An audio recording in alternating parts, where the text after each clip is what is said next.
ದಕ್ಷಿಣ ಕನ್ನಡ ಜಿಲ್ಲೆಯಾದ್ಯಂತ ಭಾರೀ ಮಳೆಯಾಗ್ತಾ ಇದ್ದು ವಿಪತ್ತು ನಿರ್ವಹಣೆಗಾಗಿ ರಾಜ್ಯ ವಿಪತ್ತು ನಿರ್ವಹಣಾ ದಳ ಮತ್ತು ರಾಷ್ಟ್ರೀಯ ವಿಪತ್ತು ನಿರ್ವಹಣಾ ದಳ ಆಗಮಿಸಿದೆ ಎಂದು ಪ್ರಭಾರ ಜಿಲ್ಲಾಧಿಕಾರಿ ಡಾಕ್ಟರ್ ಕೆ ಆನಂದ್ ತಿಳಿಸಿದ್ದಾರೆ. ಜಿಲ್ಲೆಯಲ್ಲಿ ಮಳೆ ಪರಿಸ್ಥಿತಿ ಬಗ್ಗೆ ಅಧಿಕಾರಿಗಳೊಂದಿಗೆ ಆನ್ಲೈನ್ ಸಭೆ ನಡೆಸಿ ಅವರು ಮಾತನಾಡಿದರು. ರಾಷ್ಟ್ರೀಯ ವಿಪತ್ತು ದಳ ಒಂದು ತಂಡ ಆಗಮಿಸಿದ್ದು ಇದನ್ನು ಪುತ್ತೂರಿನಲ್ಲಿ ಇರಿಸಲಾಗುವುದು.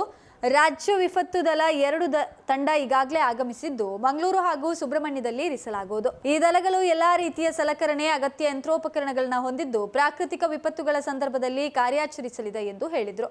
ಇನ್ನು ವಿಪತ್ತು ನಿರ್ವಹಣೆಯ ಜಿಲ್ಲೆಯ ಎಲ್ಲಾ ನಗರ ಸ್ಥಳೀಯ ಸಂಸ್ಥೆಗಳ ಮುಖ್ಯಾಧಿಕಾರಿಗಳು ಮತ್ತು ಗ್ರಾಮ ಪಂಚಾಯತ್ ಪಿಡಿಒಗಳು ತಮ್ಮ ವ್ಯಾಪ್ತಿಯಲ್ಲಿ ಕಟ್ಟೆಚ್ಚರದಿಂದ ಇರಬೇಕು. ಯಾವುದೇ ಪ್ರಾಕೃತಿಕ ದುರಂತಗಳು ಸಂಭವಿಸಿದರೆ ತಕ್ಷಣ ಸ್ಪಂದಿಸಬೇಕು. ಜೀವಹಾನಿ ತಪ್ಪಿಸಲು ಆದ್ಯತೆಯನ್ನ ನೀಡಬೇಕು. ತಾಲೂಕು ಆಡಳಿತದೊಂದಿಗೆ ಸಮನ್ವಯದಿಂದ ಕಾರ್ಯಾಚರಿಸಿ ದುರಂತದ ತೀವ್ರತೆಯನ್ನು ತಗ್ಗಿಸಬೇಕು. ಮೆಸ್ಕಾಂ, ಅರಣ್ಯ ಸೇರಿದಂತೆ ಸಂಬಂಧಿಸಿದ ಯಾವುದೇ ಇಲಾಖೆಗಳು ತ್ವರಿತವಾಗಿ ಸ್ಪಂದಿಸಬೇಕು ಎಂದು ಜಿಲ್ಲಾಧಿಕಾರಿ ಕಟ್ಟುನಿಟ್ಟಿನ ಸೂಚನೆಯನ್ನ ನೀಡಿದರು. ಇನ್ನು ಹವಾಮಾನ ಇಲಾಖೆಯು 5 ದಿನ ರೆಡ್ ಅಲರ್ಟ್ ಅನ್ನು ಘೋಷಿಸಿದೆ. ಈ ಹಿಂದೆ ದುರ್ಘಟನೆ ಆಗಿರುವ ಸ್ಥಳಗಳಲ್ಲಿ ಎಚ್ಚರಿಕೆಯಿಂದ ಇರಬೇಕು.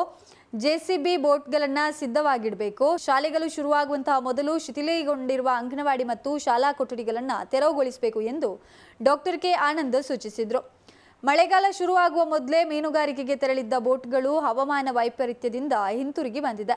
ಈ ಬೋಟ್ಗಳಿಗೆ ಎನ್ಪಿಎ ಬಂದರಿಗೆ ಪ್ರವೇಶಿಸಲು ಅನುಮತಿ ನೀಡಲು ಸೂಚಿಸಲಾಗುವುದು ಎಂದು ಜಿಲ್ಲಾಧಿಕಾರಿ ತಿಳಿಸಿದರು. ಜಿಲ್ಲೆಯ ವಿವಿಧ ಇಲಾಖೆಯ ಅಧಿಕಾರಿಗಳು, ತಹಶೀಲ್ದಾರರು ಕೂಡ ಈ ಸಂದರ್ಭ ಇದ್ದರು.